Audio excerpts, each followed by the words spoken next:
Another thread from Carlos Asuida. Carlos posts the interview between Dennis Miller and Dave Rubin, and he writes this thread about it. I like and respect these guys, but I simply can't understand the inability to grasp Donald Trump. It's so easy to figure out why Trump is the way he is. Trump is a student of General Wang Jingzhe, author of the 36 Stratagems. Chapter 5. Proximate Stratagems. Feign madness, but keep your balance. Hide behind the mask of a fool, a drunk, or a madman, to create confusion about your intentions and motivations. Lure your opponent into underestimating your ability until, overconfident, he drops his guard. Then you may attack. This goes hand in hand with another stratagem, Chapter 4, Chaos Stratagems. Disturb the water and catch a fish. Create confusion and use this confusion to further your own goals. Trump has been a wartime president since he was sworn in.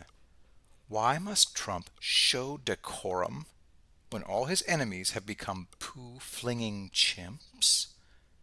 How did George W. Bush's decorum work out? What almost nobody understands is that Trump has gamed it out to the final subatomic particle.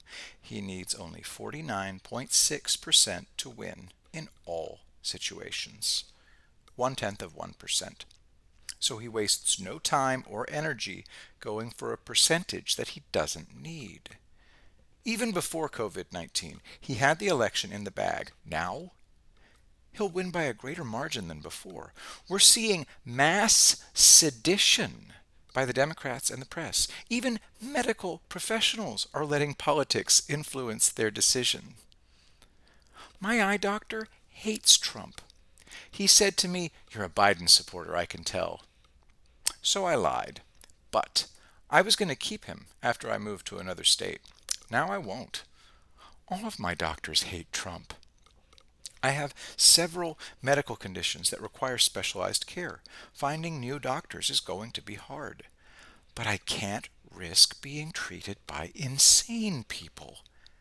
They drool when they rave about Trump. I don't expect insane people to be sane, but I truly have no patience for people who absolutely refuse to accept that Trump's persona is deliberate and utterly effective. Trump is gaming the polls, knowing that people will vote for him without personally liking him. It happened before. Harry S. Truman had an even lower approval rating than Trump.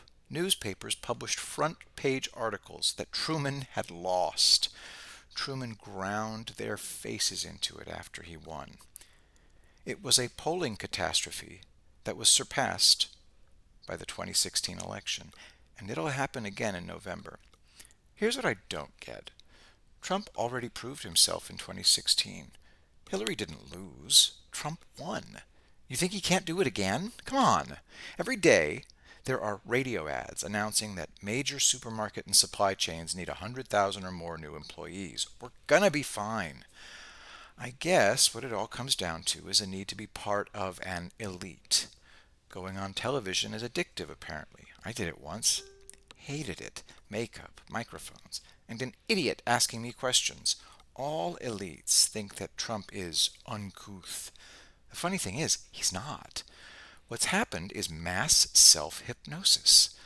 The world gave itself amnesia, and it wiped Trump's entire history from the old memory banks. But I didn't. I actually don't know anything about Trump. I didn't know anything about Trump. He hid himself well.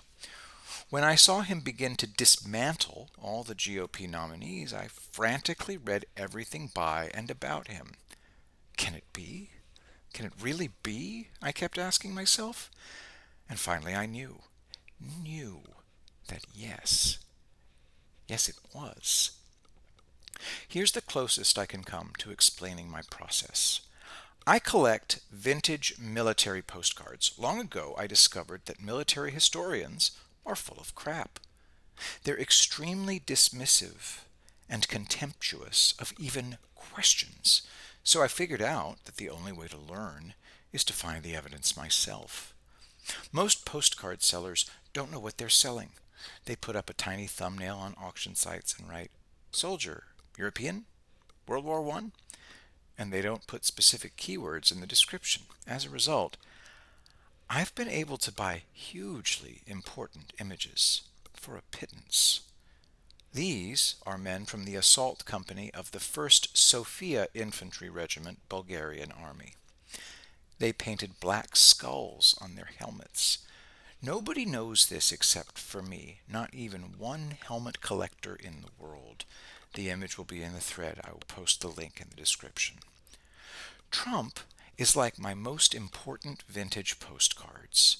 Discovering that he's the real thing was like finding an amazing treasure that was always there, and nobody else could see it.